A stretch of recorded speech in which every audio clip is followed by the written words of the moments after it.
This is your tech news briefing for Thursday, January 12th. I'm Zoe Thomas for the Wall Street Journal. As you may know, deepfakes are media that has been generated or edited by artificial intelligence to make it look like someone said or did something they never did. They're showing up everywhere and getting better all the time. Here's a clip of a deepfake commercial from the real estate investment startup Re-Alpha. Oh, hello. It's your favorite tech bro, Elon here, disrupting bubble bots. Kind of like how Reagan... That ad featured an imitation of Elon Musk, made with AI. And the technology capable of doing this is becoming more accessible.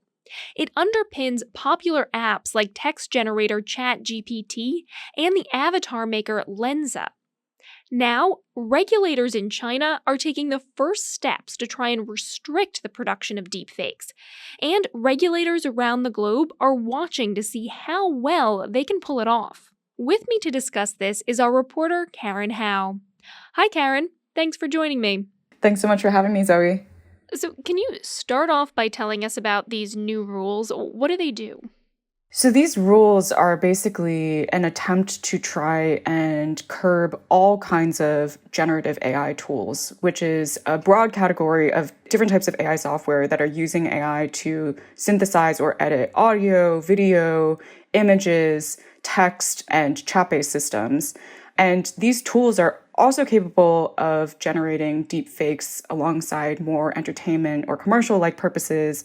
And so the government is essentially trying to say that when you use these tools to generate hyper-realistic things that could fool people, you are going to have to label them.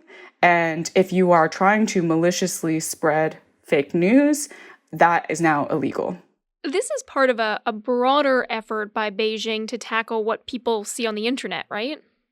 Exactly. So we have to remember in the China context, censorship is a big thing. And whenever there's a new form of emerging media, and deepfakes is one of those new emerging forms, it's trying to extend its existing very intense censorship regime to a new form of media. So it's telling people, now that we see deepfakes, this is how all of the internet platforms should be handling it. They should be trying to get rid of it, or they should be labeling it to make sure that it is in alignment with the type of information and content that the government wants to see on the internet.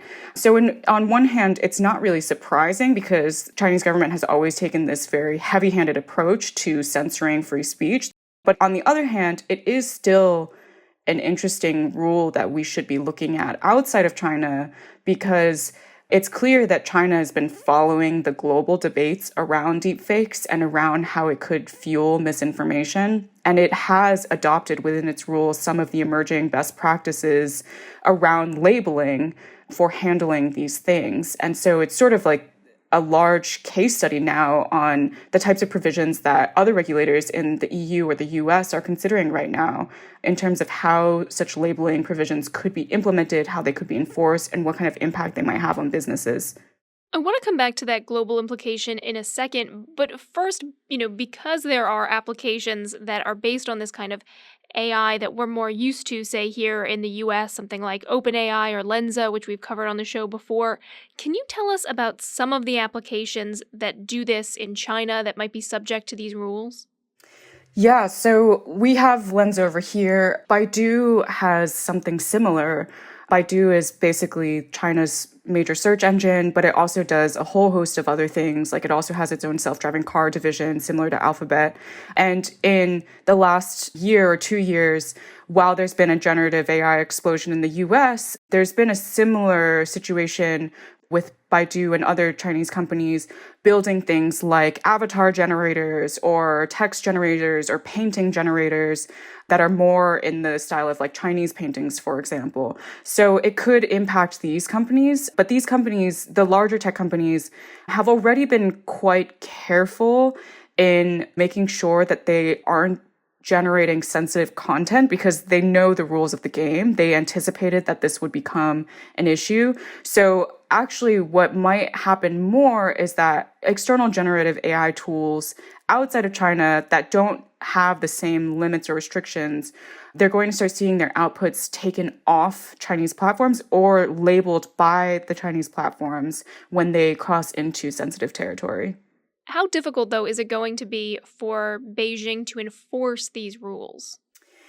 It's a really big question, and that's sort of what I think a lot of China watchers and tech policy watchers outside of China are going to wait and see. Because in general, outside of China, deepfakes, part of the reason why it is so hard to regulate is because there's a big question mark around enforcement. But traditionally, some of those questions around enforcement are more difficult because platforms are trying to strike a balance between free speech and moderation, whereas in China, that balance is not being struck. It's just there's always a leaning more towards censorship when something might be in violation. So it's possible that it could actually be really easy to enforce in that they just get rid of a lot of content, or we might run into other problems that were unanticipated. Let's talk about other governments who may be watching what happens with China and its rules. I mean, are there plans elsewhere in the world to take steps similar to this? So the US has been certainly debating how to regulate deepfakes, but at least at the federal level, there really hasn't been much progress because of this really strong concern about violation of free speech. There has been some regulations or laws implemented at the state level that ban deepfake use in very specific instances. In the EU, there is other efforts that are further along in terms of specifically just including the word deepfake and that language into regulation. But one of the issues with democratic environments is that you can't specify banning fake news, which is essentially the language that Chinese regulation uses. Because if you specify fake news without defining what fake news is, that basically gives authorities wide latitude to take whatever speech they want offline by just claiming that it's fake news. And that is essentially the Chinese context now. So what the EU regulations say is essentially we strongly recommend that platforms take down deepfakes that might fuel misinformation, but there isn't really significant teeth to that kind of provision. So having to be very, very careful with their language. That's our reporter, Karen Hao. Karen, thanks for joining us. Thanks so much for having me, Zoe. And that's it for today's Tech News Briefing. For more tech stories, check out our website, WSJ.com.